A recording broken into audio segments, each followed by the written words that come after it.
So, hello everyone, and a very warm welcome to this colloquium in the series of seminars in physics. So today's seminar will be focused on the Nobel Prize in Physics in 2021, which was presented by the Royal Swedish Academy of Sciences for the discovery of groundbreaking models that govern complex systems. So one half of this prize went to Giorgio Parisi, who is a physicist from the Sapienza University in Rome. The committee highlighted his contributions to the discovery of the interplay of disorder and fluctuations in physical systems from atomic to planetary scales. So today we are lucky to have to be joined by one of the best people in this field, Dr. Silvio Franz, who is currently a professor of physics at the University of Paris-Sud.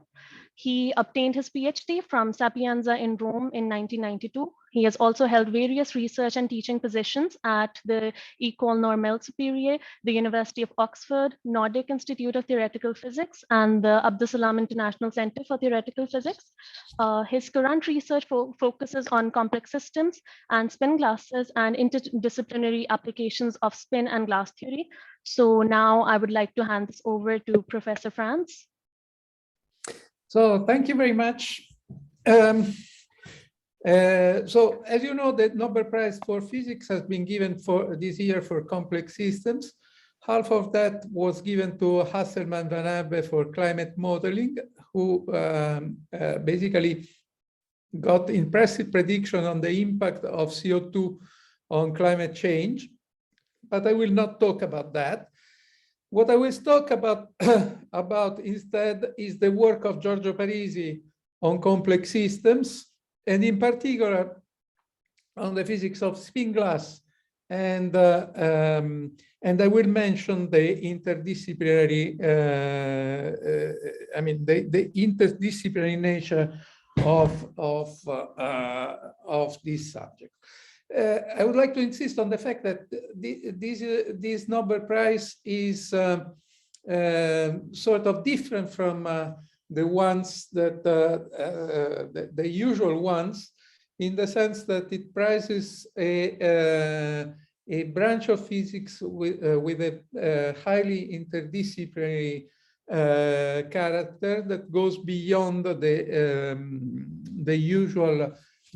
traditional realm of physics. So this is a picture that I would like to show to you. This is a picture that was taken in occasion of Giorgio Parisi 70th birthday in Rome, and this is the scientific family of Giorgio. You see Giorgio Parisi. You can see Giorgio Parisi here in the center of the picture, and this is myself. I don't know if we can recognize also Matteo Marsili, who certainly was there, but this is it. So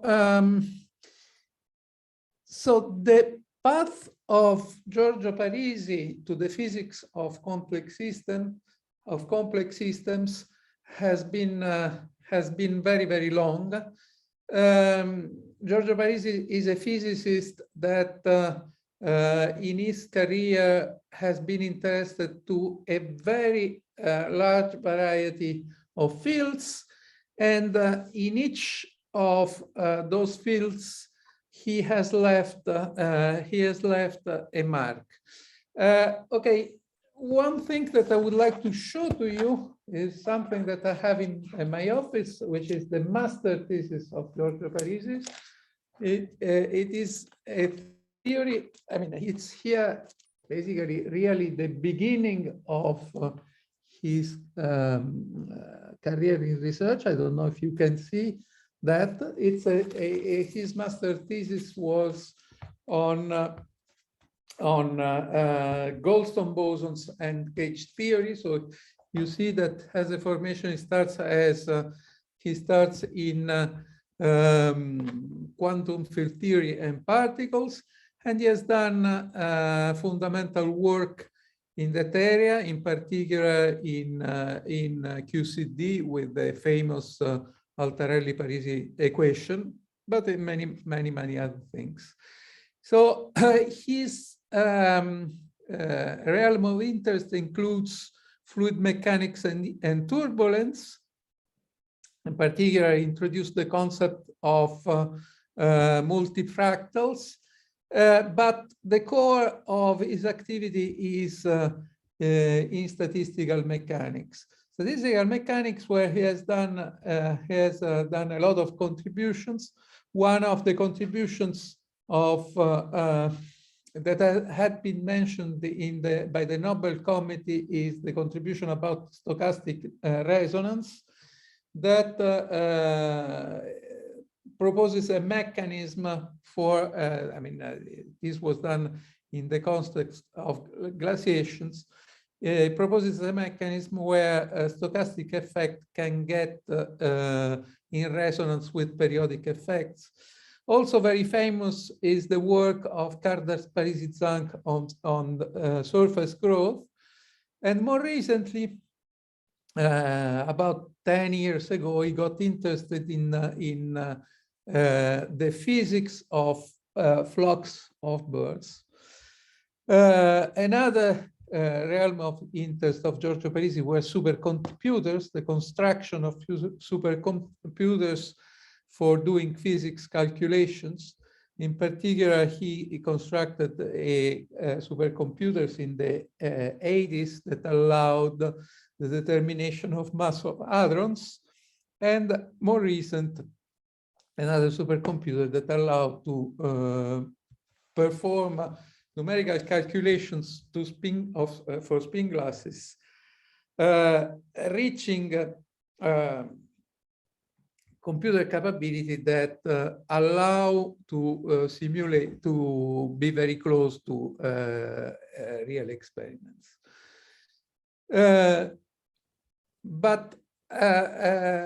So what we will talk about today will be the contribution of Giorgio Parisi to disordered systems, and in particular of spin glasses. He did a lot of contributions in spin glasses, neural network optimization, etc. I will concentrate on spin glasses. So I would like a little bit to show you, to talk about the context in which Giorgio Parisi developed, which is the School of Physics in Rome. School of Physics, which was, so this is a picture of Rome. This is the picture of the University of Rome. This is a picture, a very famous picture in the history of physics in Italy, which is a picture of the group of researchers around Enrico Fermi, okay, nuclear physicist that made, it was the person who made the first nuclear reactor, but in any case, who had an enormous impact in the formation of a school in physics in Rome.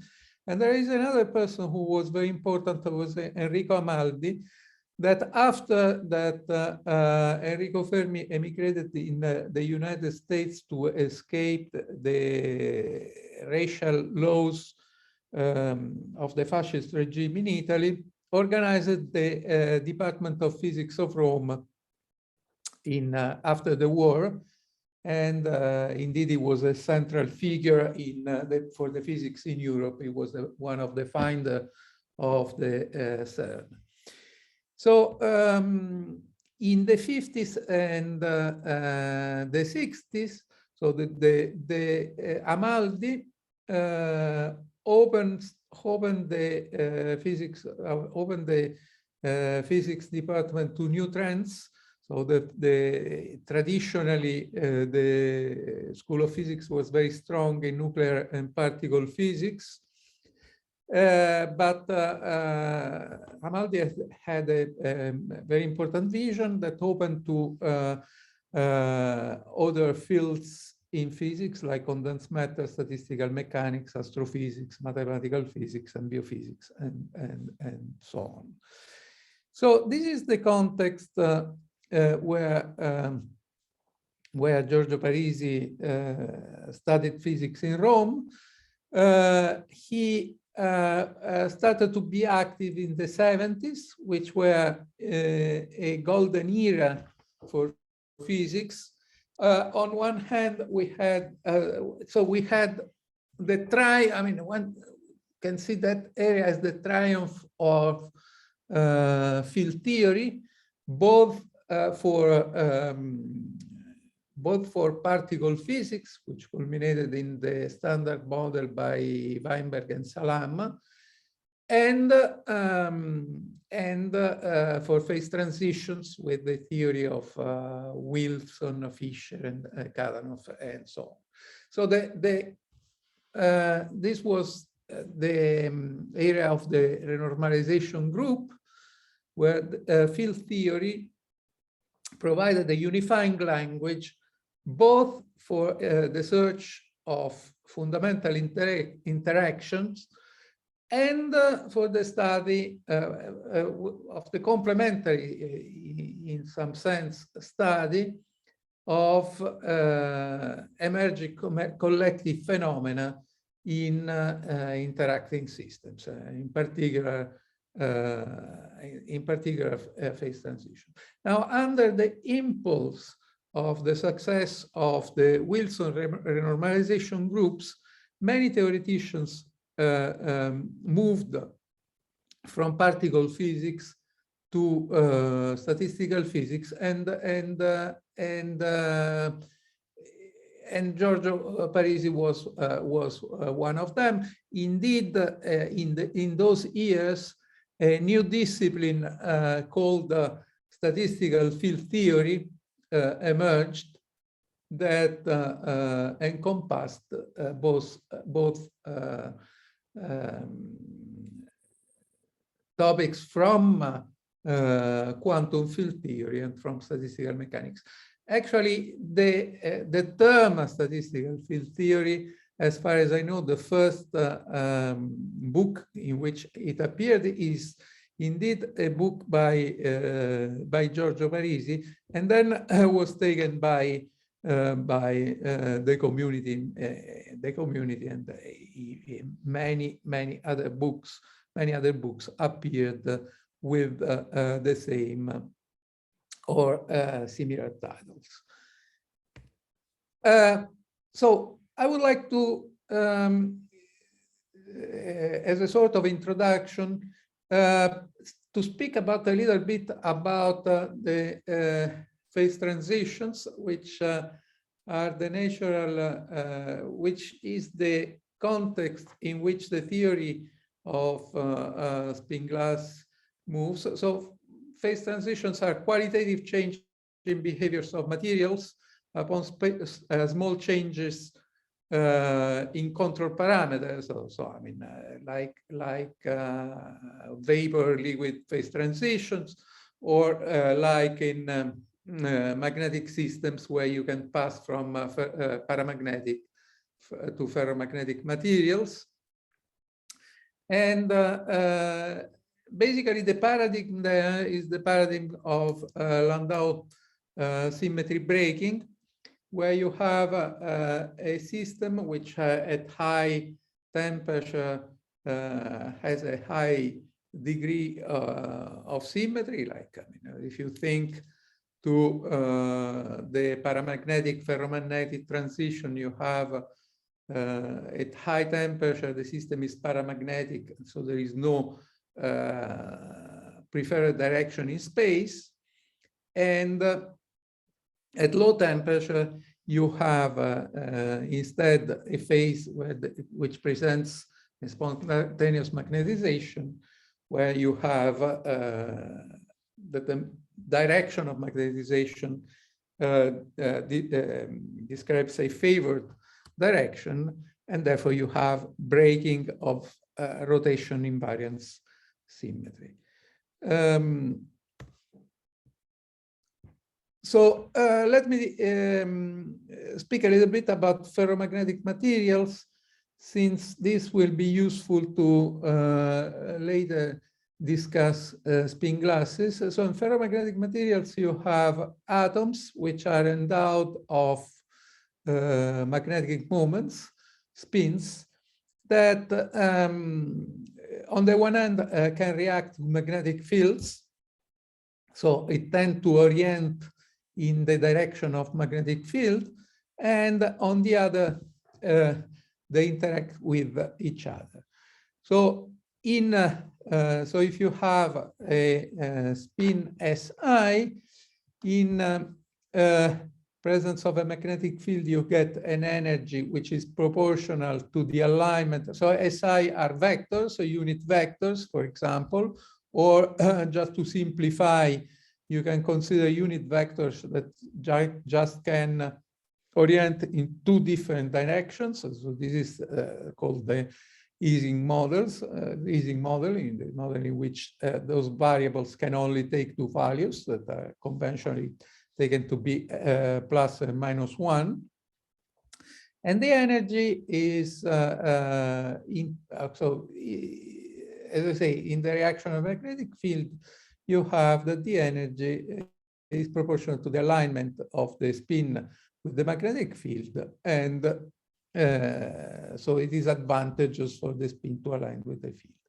On the other hand, you can have the interaction between spins, and if the interaction is positive, the spin would like to be aligned with each other. So you have that if the spins are aligned, you're in the ground state. If the spins are not aligned, or if they are anti-aligned, you are in an excited state. So in magnetic crystals, spins are on the nodes on the lattice, and so the simple ferromagnetic model is a model in which you have spins in the nodes of the lattice that interact, for example, with nearest neighbor interaction. In general, the interaction depends on the distance, but the interactions are quite short range. So in general, what one does are models where you have interactions only between the nearest neighbors' spins on the lattice. Now, if one looks at the behavior, the thermodynamic behavior of such systems as a function of temperature, for example, in zero magnetic field, one finds that at high temperature, the magnetization, which is simply defined as the average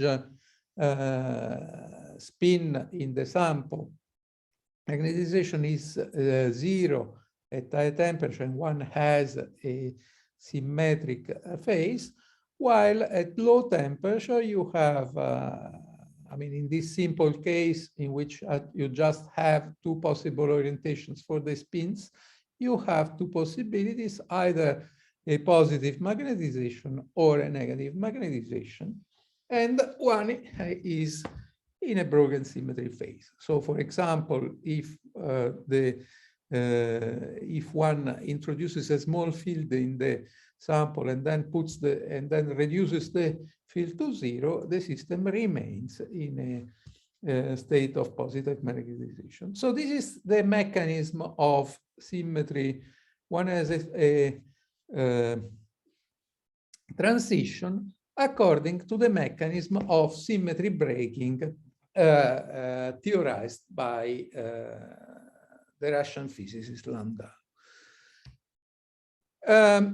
So those are, this is the case of ferromagnetic interactions in which all the couplings between the spins are positive. There is, I mean, there also exist materials where the interactions are antiferromagnetic. So, for example, if one, I mean, a typical case is the case in which one has antiferromagnetic interactions between nearest neighbors. Antiferromagnetic, it just means that the sign of the coupling between spins is reversed, and therefore the interaction wants to anti-align the spins. And if one has an antiferromagnet with nearest neighbor interactions, the physics is similar. The physics of the system is similar, except that instead of having a spontaneous magnetization at low temperature, one has situations in which there is a staggered magnetizations. So the spins form kind of checkboards of plus, minus, plus, minus, plus, minus. And but the physics is rather similar. So in spin glass, so what are spin glasses? So let me pass to spin glasses. Spin glasses were materials which started to be studied in the 50s and the 60s, where you have magnetic atoms in random positions inside non-magnetic matrices. For example, a typical example is gold, a mixture of gold and iron, gold in a high proportion and iron in small proportion, where the atoms of iron, which are magnetic atoms, occupy random positions. And in such condition, the interaction is an oscillatory function of the distance, of cosine kind, and you see that in this case, you see that J can take both positive and negative signs according to the distance between atoms, and therefore, since the positions of the atoms are random, you have that in the same sample you have both ferromagnetic and anti-ferromagnetic interactions. Now, this fact of having both ferromagnetic and anti-ferromagnetic interactions in the sample lead to a new phenomenon, which is the phenomenon of frustration. Frustrations, that means that basically not all the terms of the Hamiltonian can be minimized at the same moment. So you see, for example, here, consider 4 spins in which you have 3 interactions which are positive, of positive kind, and 1 which is of negative kind, of antiferromagnetic kind. You see that, for example, if you fix the spin here, this spin here to point up, this spin, according to the interaction, would like to be anti-aligned and therefore to point down. This spin, according to the interaction with this, would like to point down. But this spin, okay, would like to point both in the direction of this spin and in the direction of this spin, and therefore and this is not possible. I mean, it is not possible to satisfy both interactions if you have such a situation. So the frustration is a situation in which you cannot minimize all the terms of the energy at the same moment, and in such a situation, finding the ground state can be a highly complex operation, and we therefore immediately see that the problem of finding the ground state, which is the problem that nature essentially wants to solve for such a system at for spin glass systems at low temperature, becomes a complicated optimization problem, and this is in some sense the first hint that the the spin glass are an interdisciplinary problem. I mean, we go from the realm of physics, in which we have a Hamiltonian that needs to be minimized, but this is a simple operation in purely ferromagnetic or anti-ferromagnetic systems, to the realm of a system where minimizing the Hamiltonian can be a complicated operation. So so you see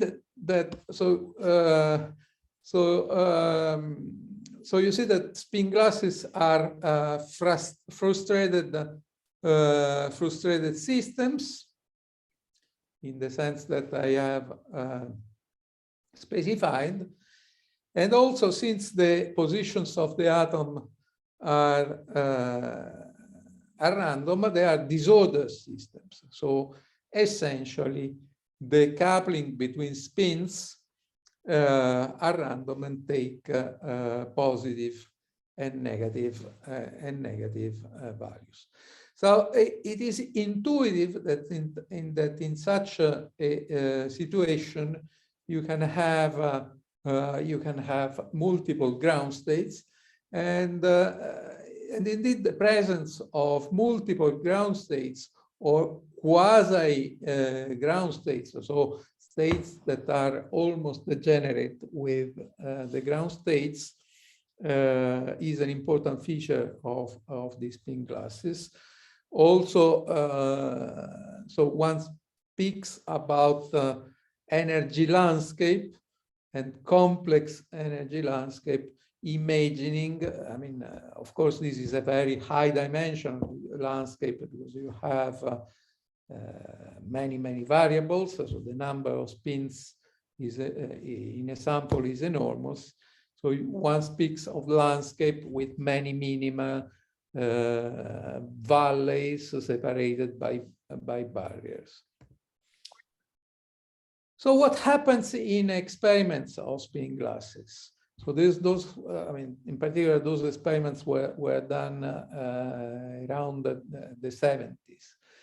Well, first of all, one finds that the magnetization is zero at all temperatures.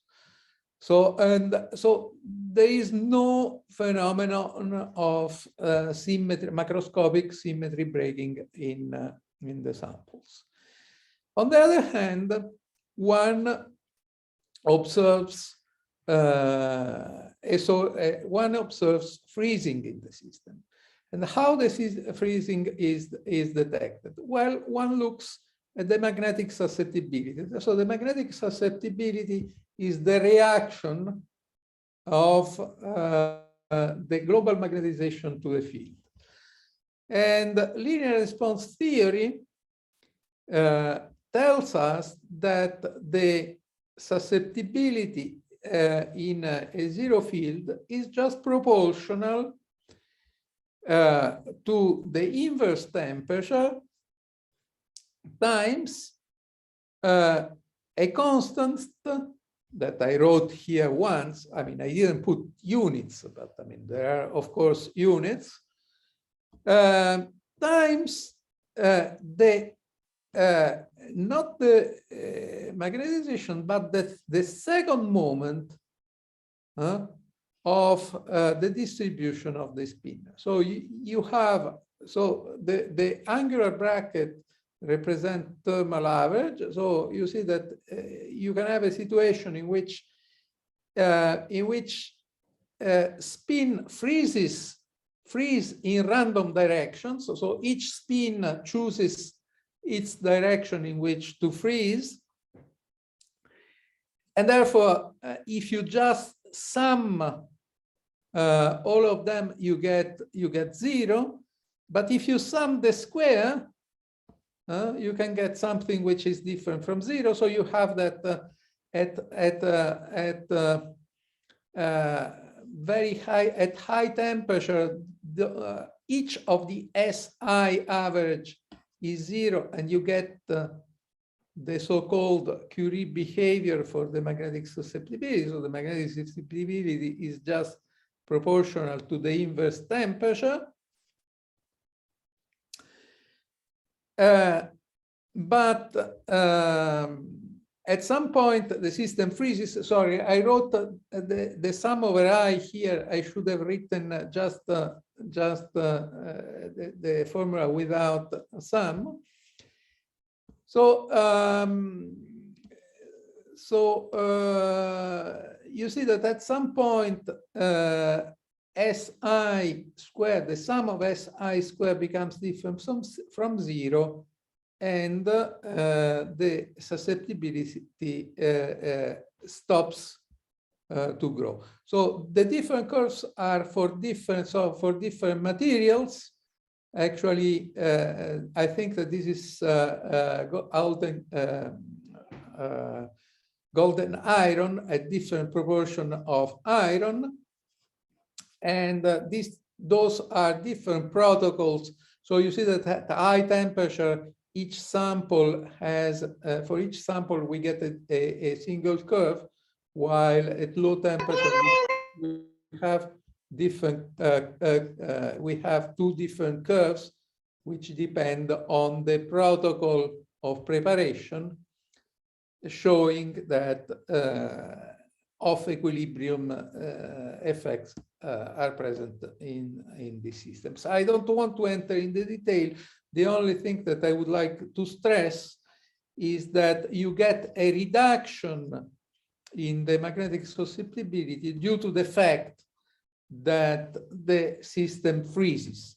And this is the reason why those systems are called spin glasses, because they freeze, the spins freeze in random directions, analogously to what happens in structural glasses, where without having a change of symmetry, in structural glasses, you have that atoms freeze in random positions. Then the physics is different because here in spin glasses, freezing is an equilibrium phenomenon, while in structural glasses it is a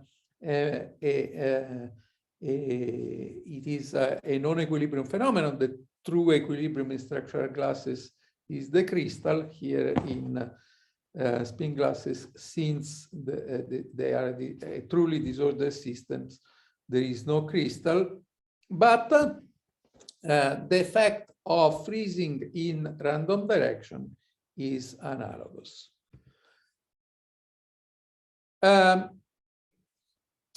So what I would like to talk about now is the theoretical approaches to the problem of spin glasses, and in particular the contribution of Giorgio. In order to study spin glasses theoretically, there were invented models. So the first model of spin glass, it's the model of Edwards and Anderson. Anderson, famous physicist who also got the Nobel Prize in the 70s for his contributions to condensed matter physics, and Edwards, who didn't get the Nobel Prize, but he was still one of the founders of physics of soft matter, and who made the fundamental contributions in spin glasses. So the first model of spin glasses was introduced by them, and it just consisted of a model of Ising spins, so variables that could just take two values that interacted on a lattice, in particular on a cubic lattice in 3 dimensions or a square lattice in 2 dimensions, through random couplings chosen independently from each other. So you see that you pass from a situation in which you have atoms which occupy random positions on a lattice and thanks to the fact that interaction is oscillatory, the interactions have positive or negative values, to a model in which you have spins on a lattice, but with random couplings. And it was Anderson basically were the first to realize that it is this second moment of the spin which is responsible for spin glass freezing. And soon after, a few months after, David Sherrington and Scott Kirkpatrick, David Sherrington is British physicist, and Scott Kirkpatrick, an American physicist, introduced a solvable version of the spin glass model where the couplings, where basically you consider that all the spins in the system, all pairs of spins in the systems interact with each other, but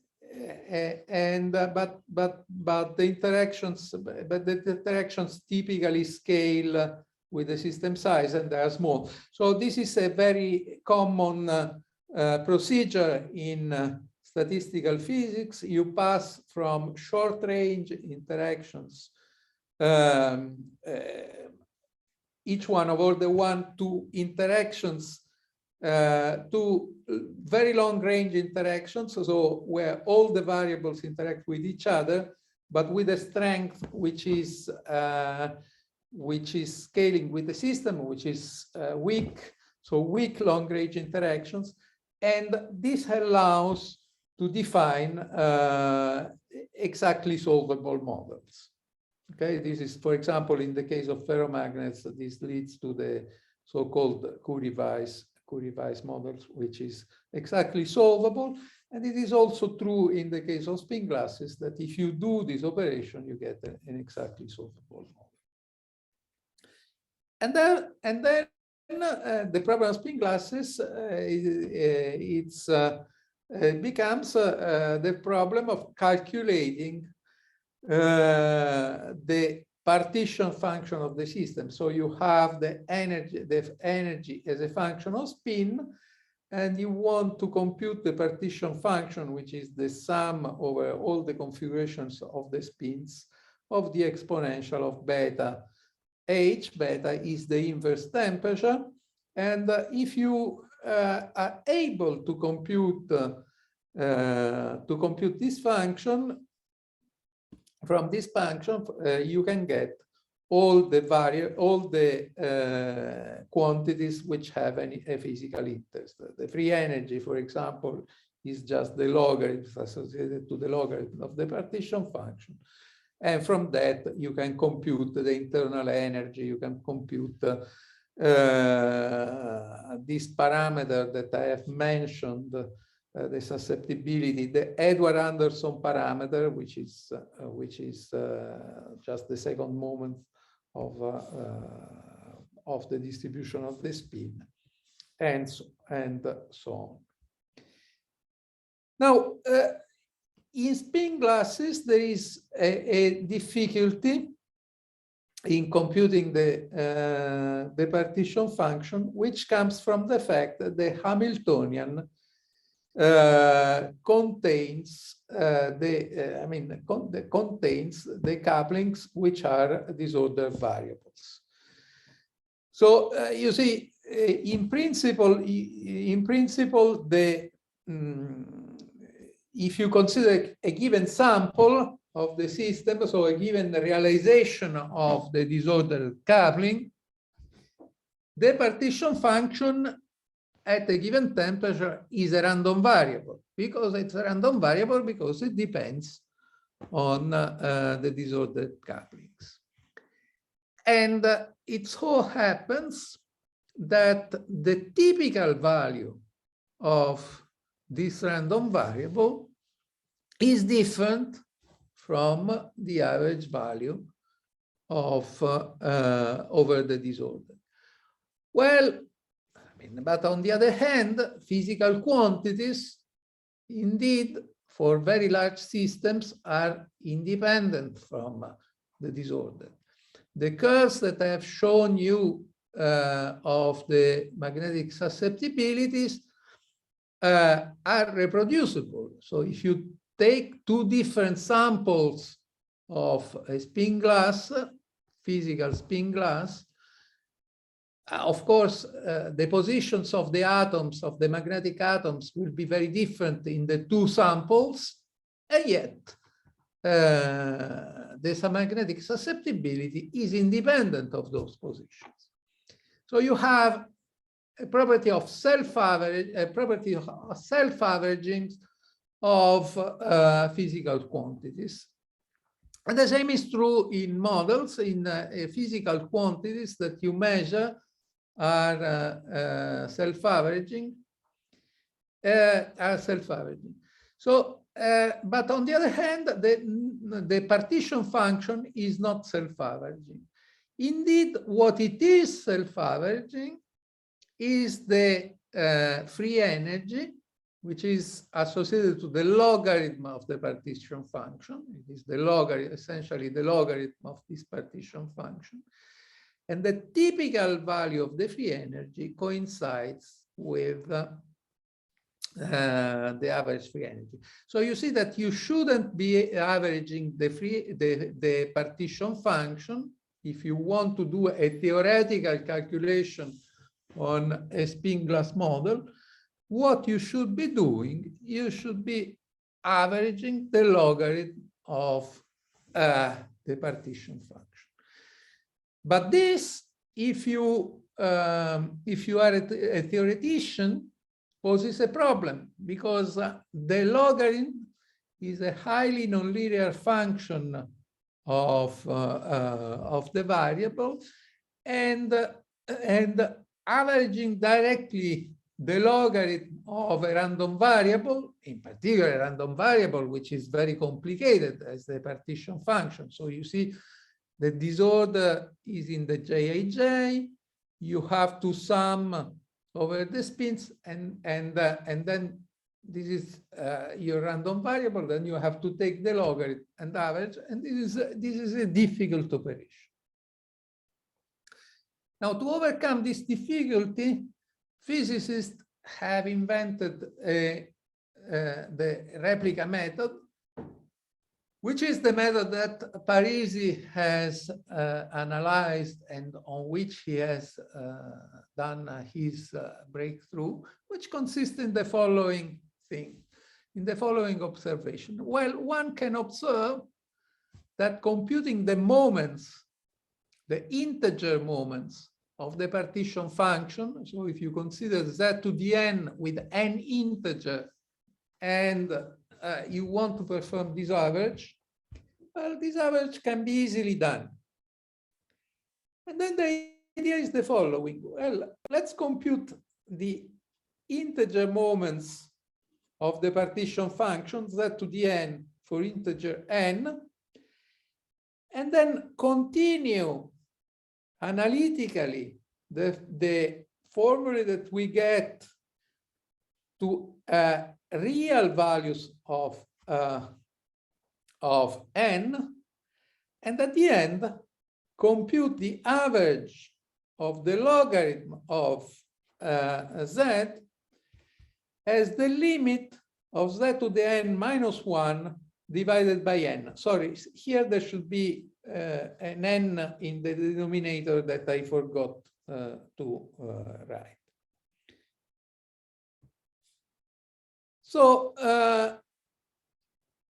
so this is the essence of the replica method, and you see that if n is integer, you can just write the partition function as the product of itself n times, and you see that thanks to the fact that you have an exponential, what you get is the so you relabel the spins in the terms of the products as S1 as n, and thanks to the fact that you have an exponential, you have exponential of e to the minus beta sum for A, which goes from 1 to n of h of SA. So SA, so the scope of the configurations of the system are called the replicas. So one considers those replicas and wants to consider the average over the disorder of this replicated partition function. Now one can observe that, just by definition, just by the fact that you are considering a product of identical terms, you have symmetry, and you have a symmetry under permutation of the n replicas. So you pass from a system that in principle had no symmetry, differently from a ferromagnet, because of the disordered nature of the interaction, to a system that has a symmetry, although an artificial symmetry that appears as a consequence of the trick that you are using in order to analyze your problem. Now, when you average, so you see, so here you have the replicas that are independent, because the Hamiltonian of the n replicas is just the sum of the Hamiltonians of the single replicas. But when you average over the disorder, the replicas become interacting. Okay? And indeed, of course, I will not enter in the technical details of the calculations. Indeed, when you consider the Sherrington-Kirkpatrick model, you come up with an expression of the partition function where you have the spins of the replicas that interact through an n by n matrix, QAB, which acts as an order parameter similarly to what happens in a ferromagnet with a magnetization, which is the order parameter for the ferromagnetic interactions. Here you have a matrix which represents the average overlap between spin configurations in different replicas. And you see that the different spins are interacting through this matrix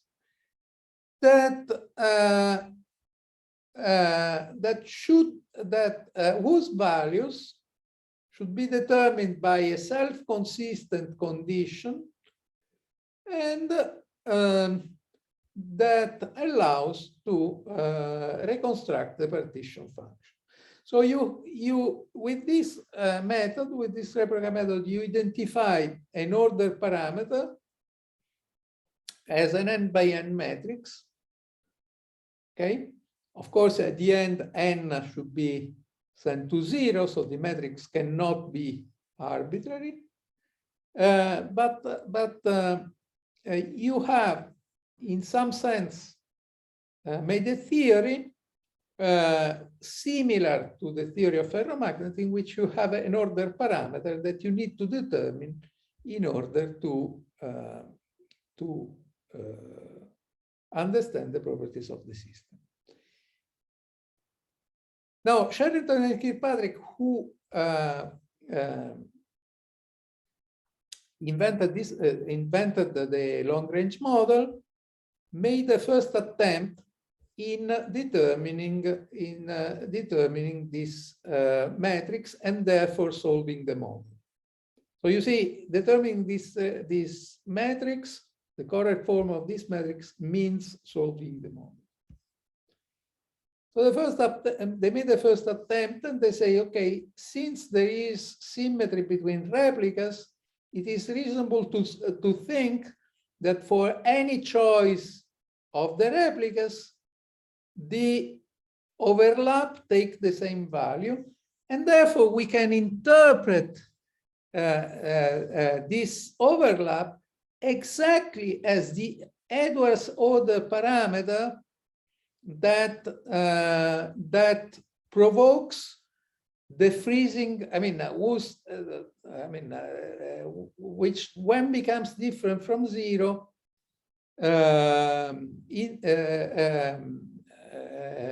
indicates the free. I mean, it's a signal of the freezing that leads the magnetic susceptibility to stop to increase.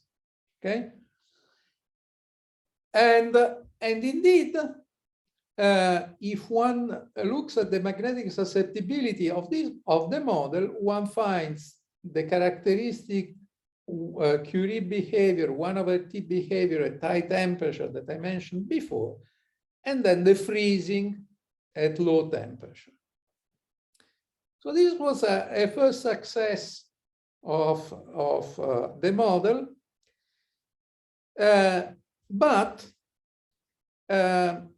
so prediction of a phase transition at a given temperature Tc, but there were problems. First of all, the energy was not in agreement. The energy at low temperature, while at the high temperature it was perfect, but the energy at low temperature was not in agreement with simulation. And also there was a major conceptual problem that the entropy, which since one has a discrete system, is a positive quantity by definition, positive or zero quantity by definition, was found to be negative at zero temperature, indicating that there was a problem with this solution. Now, of course, this in the 70s, it was not clear. It was not clear if the problem was the replica methods itself, or it was just the choice, the replica symmetric choice of the metrics, the problem. So there were a lot of doubts about the validity of this calculation and about the reason of the failure of the theory. Now, okay, people realized that there were the necessity of trying to break this replica symmetry, in particular in 78, D'Almeida and Thales, another Nobel Prize in physics a few years ago, found that this SK solution was thermodynamically unstable. And moreover, something that SK could not predict, the system has a transition in presence of a magnetic field. So this is the context in which Parisi finds the problem in 1979, where he proposes the solution to the problem that actually made him even more famous than he was before. That was the following. Well, Parisi supposed that not all the elements of this matrix QAB are the same. So you are breaking the symmetry group according to a certain scheme. So the first step, you say, okay, let's consider groups of replicas such that you have M1 replicas in this group, in each group. Of course, M1 or M here should be a number between 1 and n. Remember that n is going to 0 at the end. And let's consider two possible values for those matrix elements. And and this was the initial guess. Initial guess that then you can you know, iterate, because I mean you can take each of these green blocks and perform the same operation in each of these green block, and then you can take each of these blue block and perform the same operation in the blue block in a recursive way. But then the problem is that you have to send n to 0, and the prescription of Parisi was to say, okay, let's take n going to 0, but keep those parameters m finite. So for example, here in the first step, you get at the beginning, you have that m is a number between 1 and n, and then m becomes a number between 0 and 1. Here, of course, m2 is smaller than m1, and then when you send n to 0, you reverse the inequality. So it was a kind of crazy mathematics that led to a lot of perplexity and suspicion, but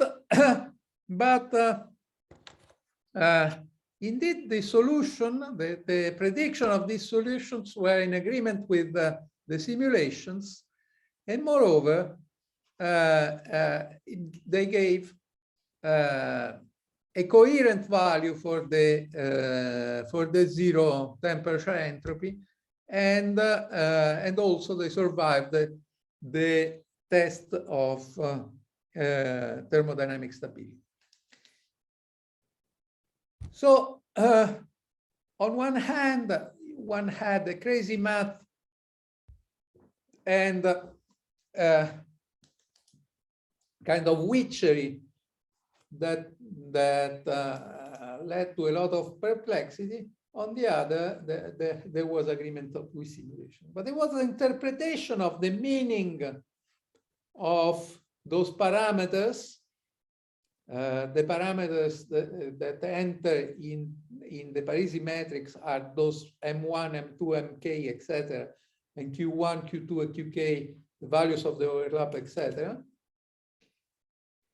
The interpretation that was really a breakthrough, because the interpretation made clear that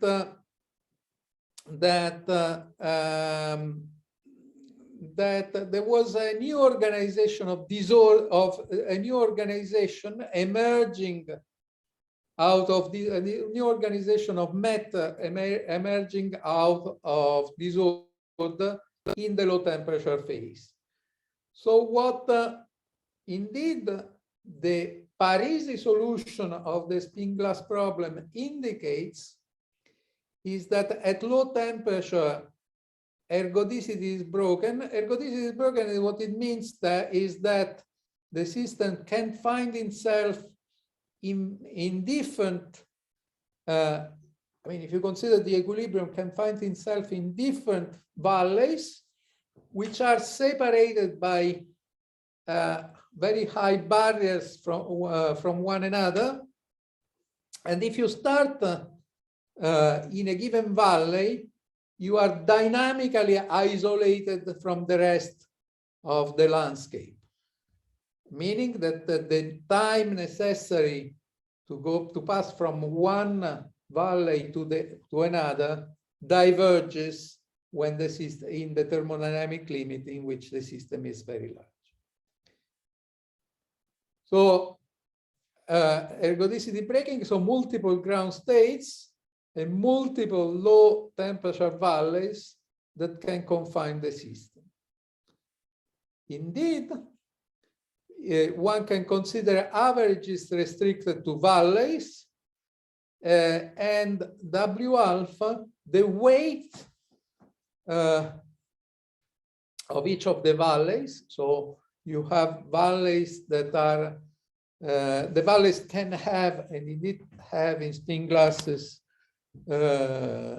different weights in the Boltzmann probability. So you have more probable valleys and less probable valleys. And the interpretation of this mysterious, the mysterious replica symmetry breaking and the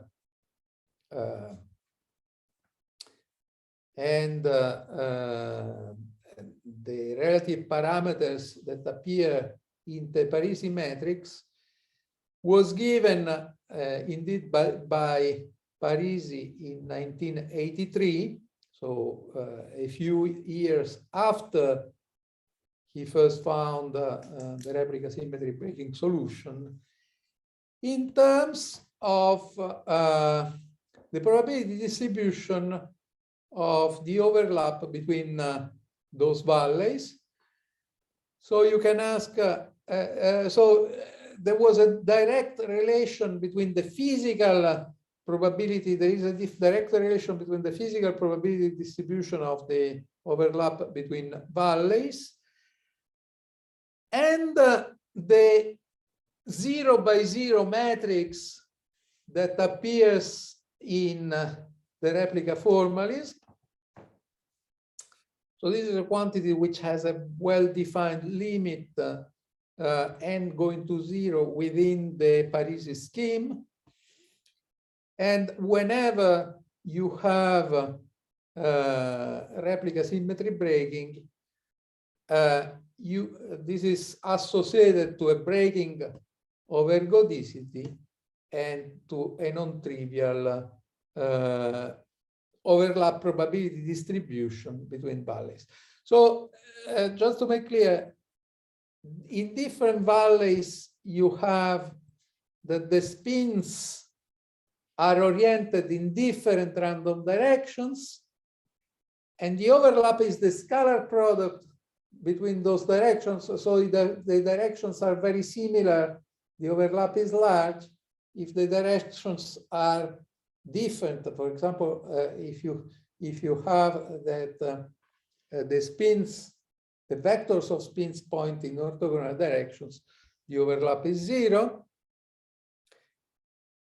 And a characteristic prediction of Parisi theory is that you have states at many different values of the overlap. You have a non-trivial overlap distribution. This is what you typically find for the SK model in the thermodynamic limit. And those are simulations. Simulations of systems. Now, in this figure, I have simulations. So I have the exact result for the SK model, which is the dashed line, and there are simulations of systems of different size. Okay, so this, sorry, I forgot to say the simulations are for systems of 3 dimensions, showing that in 3-dimensional systems you have a similar behavior. Okay, so I will not enter. So I mean the picture is very complex. I mean, one finds that the organization of states is very complex, is hierarchical. In particular, one has this property of ultrametricity that tells that the states are organized like a tree. This was a theory which was developed in the 80s, in particular by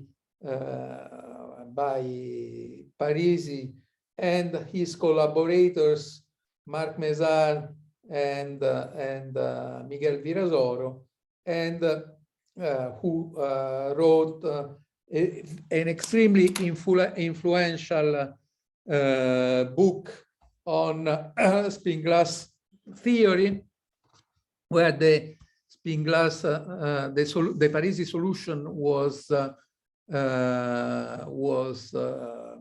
presented, and the first interdisciplinary applications of spin glass theory were discussed. So, okay, so this was just to give you an idea of what has been the contribution of Parisi on spin glasses. What you should understand is that this solution, which was at the time the solution just for a magnetic system, a strange magnetic system, had an enormous impact in theoretical physics and in particular informing the theory of complex systems. And applications emerged in, at the time, unsuspected interdisciplinary directions. In fact, the study of spin glasses, and in particular the Parisi solution, was instrumental for studying a variety of problems that go from neural networks, optimization problems, problems in theoretical computer science and complexity theory in computer science, problems in theoretical biology and population dynamics, protein folding, problems in economics and finance. You see here the name of Matteo Marsili, for example, but I mean many other people worked there, and even in mathematics. In fact, in order to justify the Parisi solution, I mean, as I have insisted, that the Parisi solution was at the beginning crazy mathematics. So it took more than 30 years to mathematicians to find proofs of the validity of the Parisi solution of for the spin glasses. And finally, it considerably enlarged the realm of theoretical physics to problems which were traditionally not considered statistical physics, like the problem of glasses, which was considered a problem, basically a problem of chemistry. And thanks to the impact of the Parisi solution, I mean, they could be, they became problems of statistical physics, in particular by the contribution of Kirkpatrick, Tirumalais, and Wallines in the 80s, and later with solution of the structural glass problem in infinite dimension by many people, and of course the figure of Parisi was central in that. So basically, this is all that I wanted to say, and I think I can stop here. Thank you very much.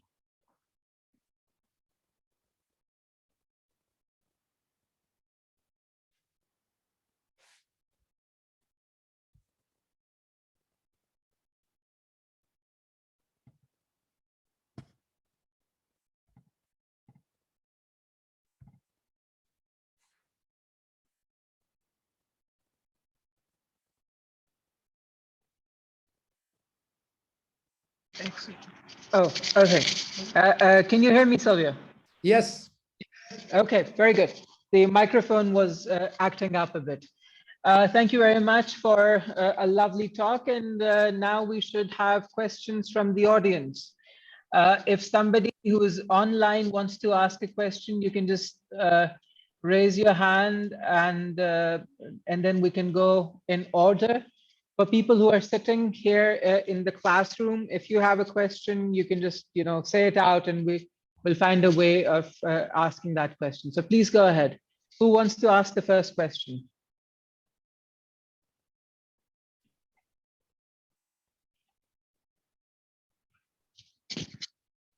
So while we're waiting for people to actually come up with questions, this mechanism that this crazy mathematics that you're talking about, in particular, the way it's been arranged, does it have anything to do with fractals and stuff like that, or am I way off here? A connection with fractal has been made.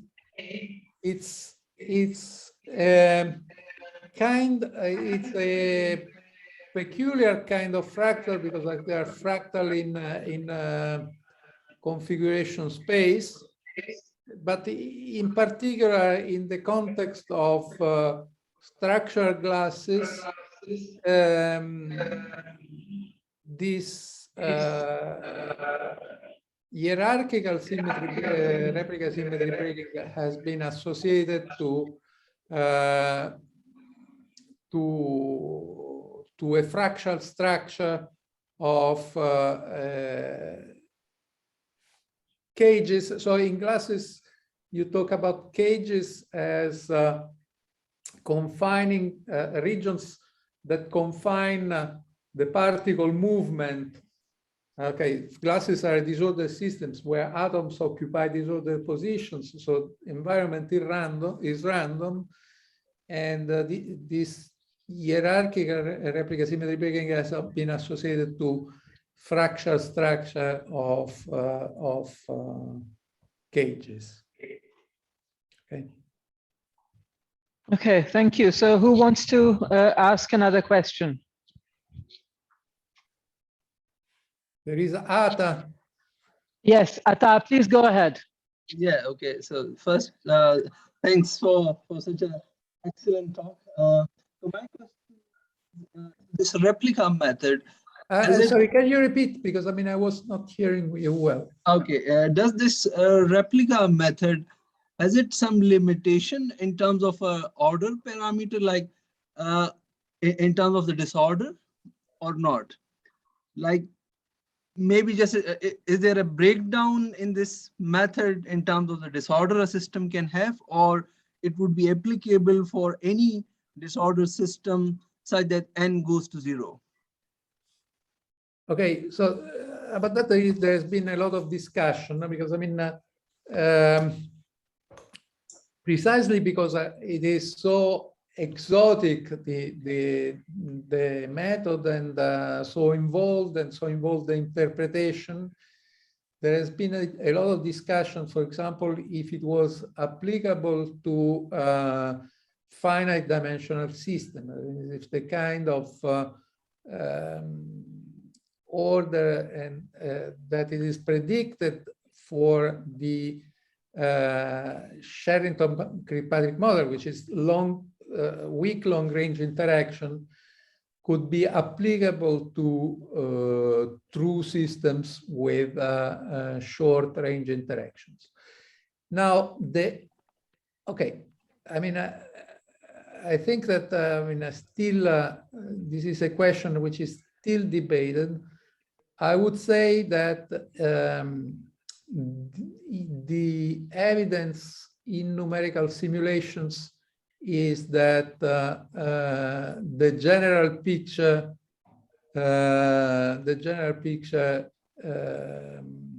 is close to the prediction of mean field theory. Now, if you ask me if all systems all these other systems can be described in this term. I would say that there are systems which cannot be described in this term. For example, if you consider just the ferromagnetic model in presence of a random field, this is a problem which has a different nature, and it is not described by replica symmetry broken Parisi replica symmetry broken ansatz. So the nature of the Hamiltonian does matter in this. The nature of the Hamiltonian does matter. Sure. Okay, thanks a lot. Okay, who else wants to ask a question?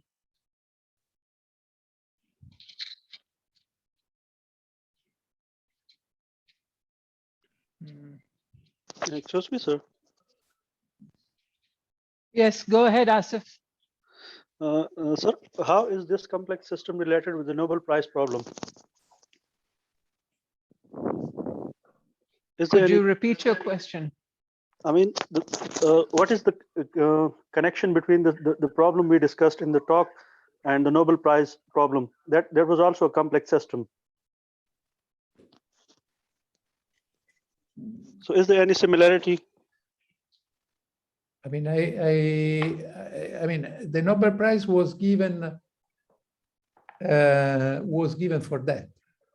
Okay, so this is the main contribution. So Giorgio Parisi has done also a lot of different contributions which have been mentioned by the Nobel Committee. But if you look at the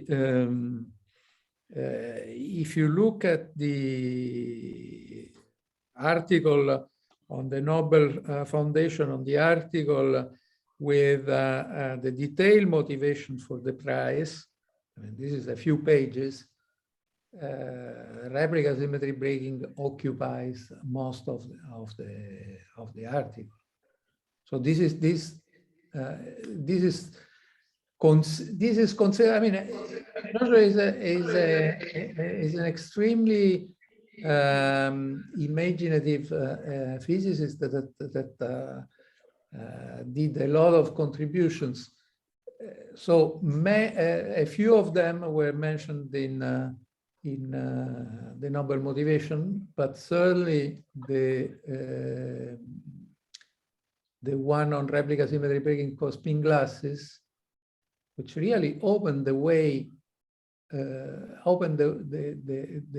way to study many complex systems, in particular the ones that I mentioned here in this page, is the main contribution of Giorgio, and it is mentioned in the prize.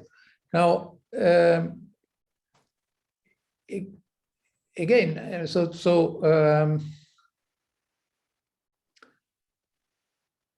the prize to Hasselmann and Wanabe was given for a different reason. It was given for climate modelization.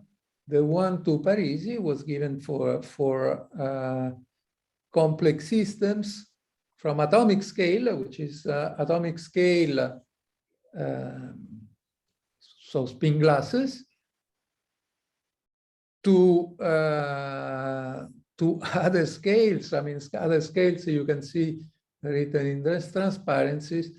And planetary scale, I mean, I think that this was referencing more to the stochastic resonance mechanism, which was also mentioned in the prize, but on which I did not talk.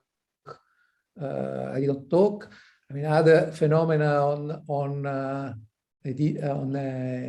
large scale that he considered, for example, was that where this flocking of birds. The problem of flocking of birds is a fascinating problem. I mean, I don't know if I have a picture. Probably I don't have a picture, but I mean, in Rome in winter, there is a certain species of birds that arrive because it is relatively warm, and that that made collective motions in the evening. They make beautiful figures, and Parisi had the idea to study them as a physical system of I mean, like particles that move. And so he set up, together with people in his group, in particular Andrea Cavagna and Irene Giardina, experiments to study the principle of their motion, and they did that. And this was a study that had an enormous impact, because it was the first study in which collective motion of animals was studied at the scale of thousands or tens of thousands of individuals. No, okay, very good. So does anyone else want to ask a question? Okay, we have a question here from the audience. Let me give you this. Hello, can you hear me? Hello, yes. Yeah, I just wanted to ask whether you could expand on what a frustrated system or a frustrated interaction is. Hello? Yes, okay. So let me try to go back.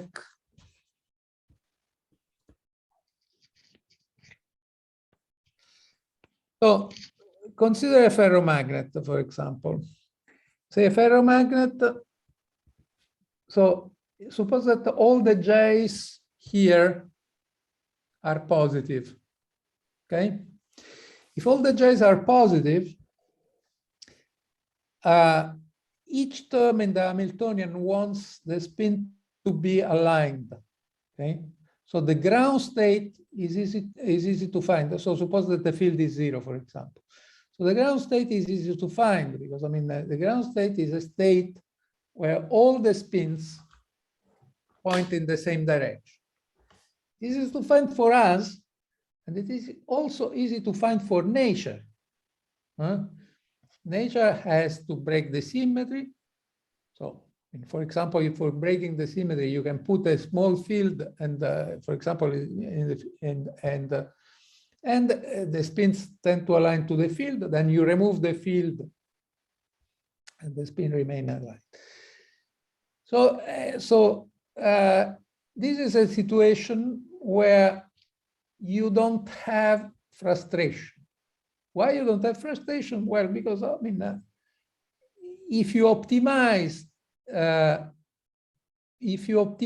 a few terms, or if you can optimize, basically you can satisfy the interactions, all the interactions at the same time. I mean, if you align the spins, all the interactions are satisfied. I mean, all the terms in the Hamiltonian are minimized. On the other hand, if now this Jij do not have all the same sign, okay, you can have situations in which not all the terms of the Hamiltonian can be minimized at the same moment. So for example, here, you see, I mean, here I have done an example where you have 3 ferromagnetic interactions and 1 antiferromagnetic interaction. And here, I mean, okay, now you can do things more formally. You can say, okay, I consider loops of spin such that the product of the interaction is negative. Then you can see that if the product of the interaction is negative, here is negative because you have plus, plus, plus, and a single minus. Then you can see that you cannot minimize all the terms of the Hamiltonian at the same time. So here I'm supposed to minimize this term, this and this term, okay? But then I cannot minimize this term and this term at the same time. And if I minimize this term, and this term, I cannot minimize this term and this term at the same time. Okay. Now, this is the phenomenon of frustration. I mean, frustration can also exist in ordered systems. So if for example, you consider an antiferromagnet with nearest neighbors interaction on a triangular lattice, so you see you have triangles with minus, minus, minus, and therefore 3 times minus, it gives you minus.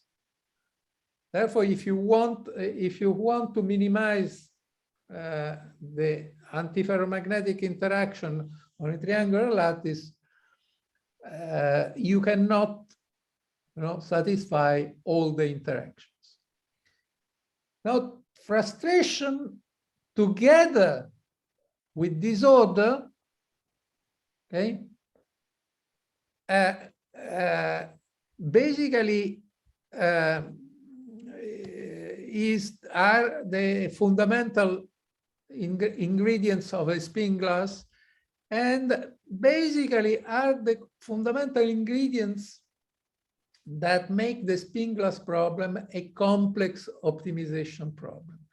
Well, in optimization problems, you want to minimize or maximize complex functions. So the typical optimization problem, for example, is the traveling salesman problem, in which you have n cities, and you want to minimize the path between different cities. Now, typically in optimization, you have frustration, although not necessarily disordered, but certainly you have complicated problems. Okay, so this is what define and I mean, let me insist, it is disorder frustration that make the spin glass problem difficult from the optimization problem point of view and interesting from the physical point of view. Very good, thank you. Is there any other question? Adam, please go ahead.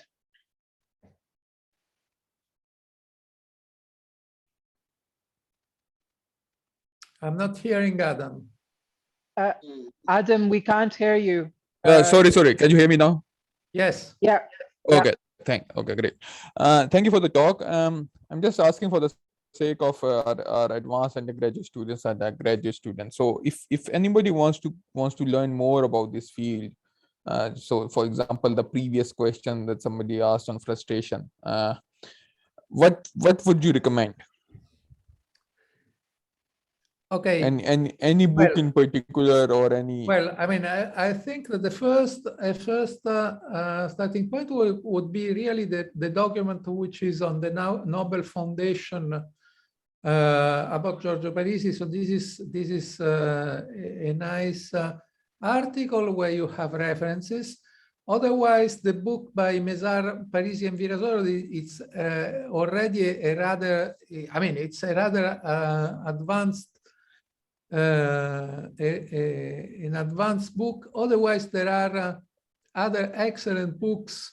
For example, the Fisher and Hertz book on spin glasses. Mm-hmm. So this spin glass theory and beyond. So the spin glass theory and beyond is a classical book. Otherwise, there is another book by Mezar, this guy here, and Montarai. By the way, I mean, I wanted to show you the other thing that I wanted to show you some picture. So this is, this I forgot to show you. So this is the picture of the collaborators of Giorgio Parisi. I mean, he had more than 300 collaborators. This is the day the Nobel Prize was announced in the middle of his students. And finally, this is a visit of Giorgio in Trieste at the ICTP in October of this year, after having taken the Nobel Prize. And guys, as I say, the book of Mesar, Parisi, and Virasoro, Fish and Hertz,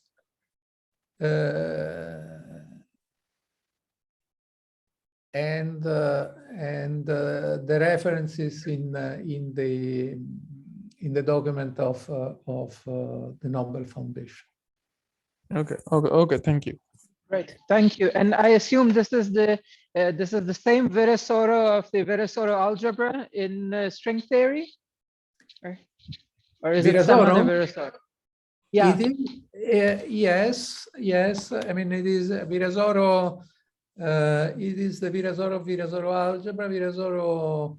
Actually, I did my PhD thesis with Miguel Virasoro. And, okay, very good. And Miguel Virasoro was the second director of the ICTP after Abdus Salam. He is the person who gave the name of Abdus Salam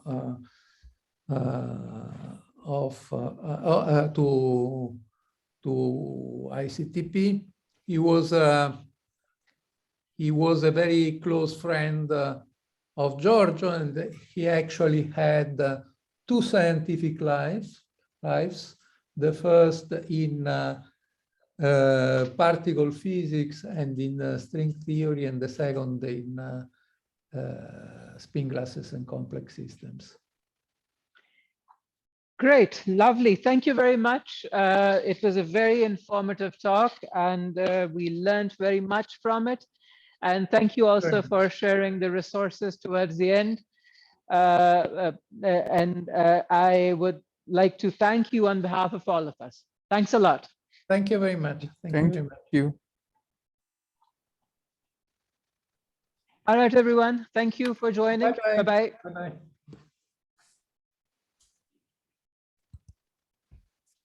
Bye-bye.